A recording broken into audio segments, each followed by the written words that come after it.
You know, when you think about sabotage in World War II, you probably picture seasoned spies, right? Well, what if I told you one of the most effective hits against the Nazi war machine came from a 17-year-old girl in a kitchen? This is the incredible story of Zinaida Portnova, a teenager whose bravery is, well, it's the stuff of legends. So how does that even happen? How does a regular kid become a national hero? Well, it wasn't just one single moment or one big decision. For Zinaida, it was a whole chain of events that kicked off when she got trapped behind enemy lines. It all boiled down to a choice: give in or fight back, no matter the cost. And her actions were so huge, so significant, that they've literally been carved into stone, just like this. But, to really get why there's a monument to her, you have to look past the statue and understand the girl who became this legend. Okay, so let's start with her most famous, most legendary act of defiance. And get this, it didn't happen on some grand battlefield. No, this was a quiet, deadly move that went down right in the heart of an enemy kitchen. So check out this plan. It is audacious, to say the least. First, she gets a job working in the kitchen serving the occupying soldiers. Then, she poisons a huge pot of soup, sickening and killing nearly 100 of them. But here's where the story just goes to a whole other level. The Nazis started to suspect her, so what does she do to prove her innocence? She eats a bowl of the same poisoned soup herself. I mean, can you imagine the nerve? It was this insane gamble, but it worked. They let her go, and somehow she survived, thanks to her grandmother treating her with some old folk remedies. All right, so you're probably wondering, how on earth does a 16-year-old even get into a position to poison a whole garrison of soldiers? Well, her path from just a regular schoolgirl to a partisan fighter, it happened incredibly fast. It was all sparked by the sheer brutality of the Nazi invasion.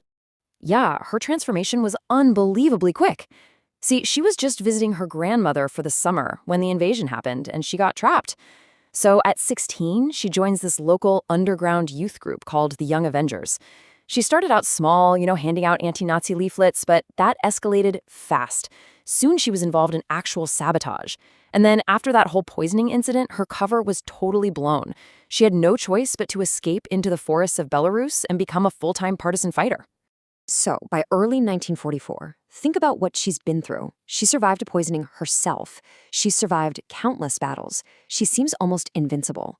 But on her very next mission, her luck was about to tragically run out. And her mission? Talk about brave. She was supposed to go back to the exact same garrison she had poisoned. Unbelievable, right? But this time, someone betrayed her. An informant gave her up, and she was captured by the Gestapo, the Nazi secret police. But even being captured didn't stop her. During an interrogation, a Gestapo officer made a huge mistake. He left his pistol on the desk. Zinaida saw her chance. She grabbed the gun and shot him dead. Then she shot 2 more guards trying to escape. Even totally cornered, she never stopped fighting. She almost got away, almost made it to the woods, but they caught her again by a river. After that, she was held for over a month and brutally tortured. But they couldn't break her. She never gave up a single piece of information about her comrades. In the end, she was executed just 1 month before she would have turned 18. Now, as incredible as Zinaida's story is, it's important to remember she wasn't completely alone in this. She was part of this huge and honestly often overlooked force of nearly 800,000 Soviet women who actually took up arms and served in combat during the war. So, to really grasp the weight of her legacy, we've got to talk about the honor she was given later. It's called Hero of the Soviet Union. And that title? It was the absolute highest distinction you could get. It basically made you a national icon. And this wasn't just some shiny medal to hang on your wall. No way. The HSU title came with real life-changing perks. We're talking a personal pension, getting first dibs on housing, free public transport, a whole list of things.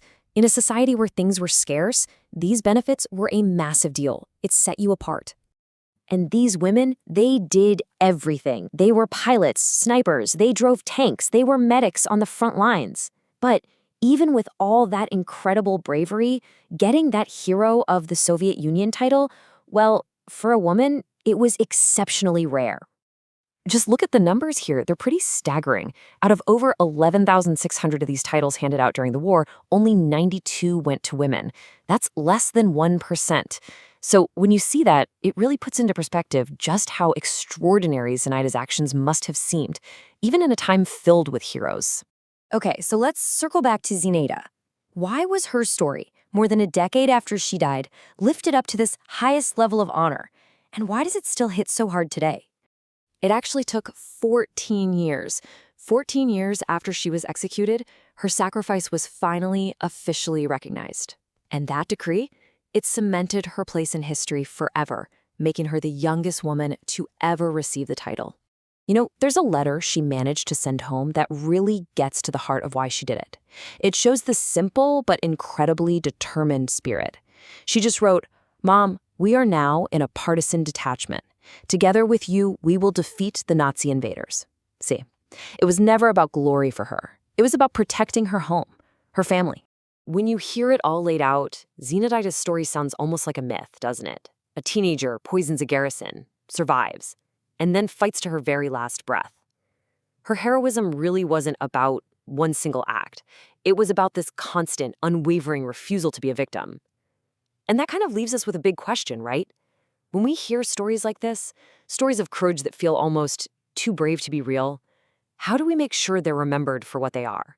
Not just as legends, but as these incredibly powerful examples of the human will to resist, no matter the odds.